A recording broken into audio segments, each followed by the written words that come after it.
Imagine sailing across the blue waters of the Aegean Sea more than 2,000 years ago. The sun is rising, the waves are calm, and suddenly, you see it.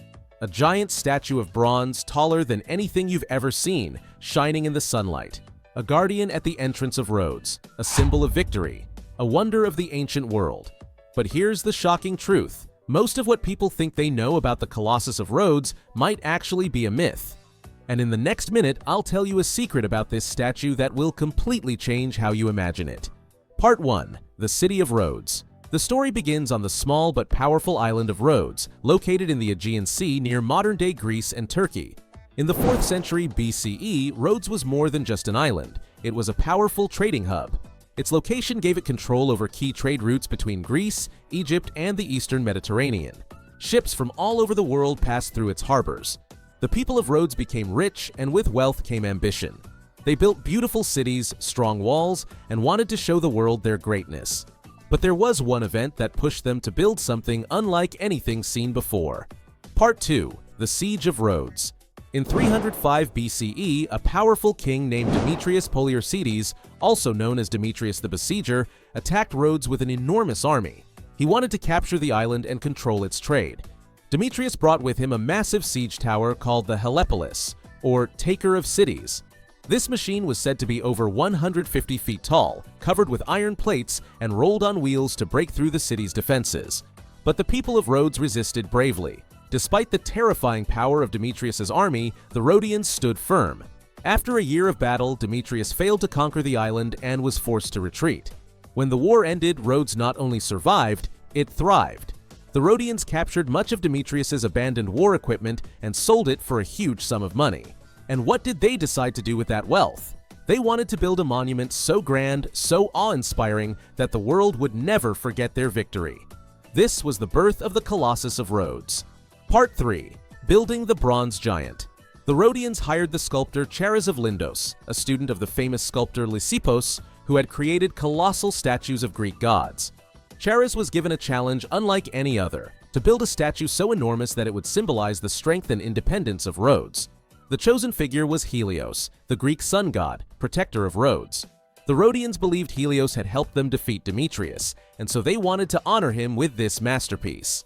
The construction took 12 years, from 292 to 280 BCE. Workers cast bronze plates and attached them over an iron framework. Inside, huge stone blocks were used to add weight and stability. Imagine the scale. The statue was around 33 meters tall, 108 feet, about the height of the Statue of Liberty without its pedestal. For ancient engineers, this was an almost impossible task. When it was finally completed, the Colossus of Rhodes became the tallest statue of the ancient world. Part 4. What did it really look like? Here is where the story gets interesting. For centuries, people have believed that the Colossus stood with its legs apart across the entrance of the harbor so that ships sailed between them. But historians now say that this was almost certainly impossible. Engineering at the time could not support such a pose. If the statue had stood like that, it would have collapsed under its own weight. More likely, the Colossus stood on a solid base near the harbor, perhaps holding a torch or a spear, facing out toward the sea. Think of it more like the Statue of Liberty, welcoming or guarding ships from a distance rather than straddling the port. This myth of the legs-apart statue spread later through medieval drawings and popular imagination, but the real Colossus was likely more stable, though no less breathtaking. Part 5. A Wonder of the Ancient World. The Colossus of Rhodes quickly became famous. Travelers from across the Mediterranean came to see the bronze giant. Writers described it as one of the 7 wonders of the ancient world, placing it alongside the Great Pyramid of Giza and the Hanging Gardens of Babylon. For the Rhodians, it was more than just a statue. It was a symbol of freedom, unity, and faith in Helios. Every time a ship entered the harbor, the Colossus reminded the world of Rhodes' strength and victory. But like all great wonders, its glory did not last forever. Part 6. The Fall of the Colossus. Just 54 years after its completion in 226 BCE, Rhodes was struck by a massive earthquake. The ground shook, buildings collapsed, and the mighty Colossus could not withstand the force. The statue snapped at the knees and crashed to the ground. Imagine the sight. The bronze giant lying broken along the harbor, its once glorious figure scattered in pieces. But even in ruins, the Colossus continued to amaze people. Ancient writers said that when visitors saw the fallen remains, they could not believe the size of the hands and fingers, each larger than a man. The Rhodians consulted an oracle about rebuilding the statue, but they were told not to. For centuries, the broken Colossus lay in place, still drawing wonder. Part 7. The Afterlife of the Bronze Giant. In 654 CE, centuries after the fall, Arab forces captured Rhodes. According to legend, they sold the bronze remains of the Colossus to a merchant who supposedly carried it away on hundreds of camels.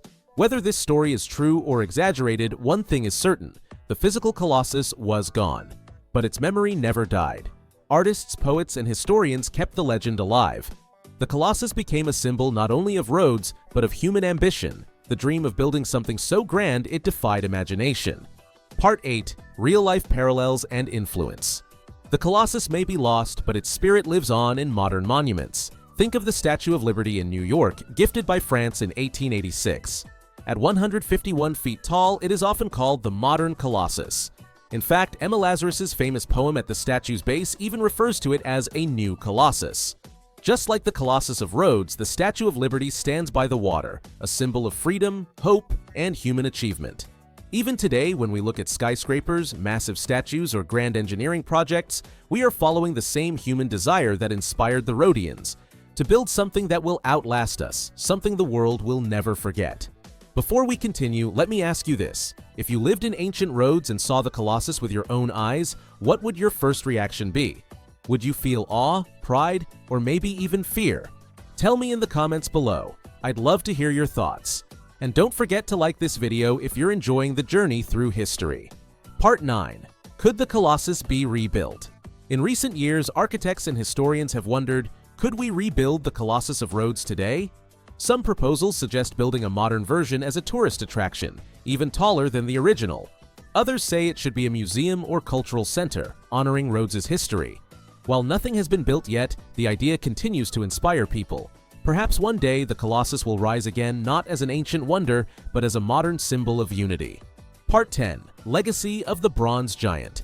The Colossus of Rhodes may no longer exist, but its legacy remains powerful. It reminds us of the strength of human creativity. Even after war and destruction, people can build something magnificent. That symbols matter, that a statue can inspire pride, unity, and wonder for generations. And most importantly, it shows us that even when greatness falls, the story lives on. The Colossus stood for just 54 years, but more than 2,000 years later, we are still telling its story. That, in itself, is a wonder. So, what do you think? Should the Colossus of Rhodes be rebuilt in our time? Or should it remain a legend of the past? Let me know your thoughts in the comments. If you enjoyed this journey into history, make sure to like this video, subscribe to the channel, and share it with friends who love ancient wonders. This has been Most Memorable Moments, bringing history's greatest stories back to life. Until next time, keep wondering and keep exploring.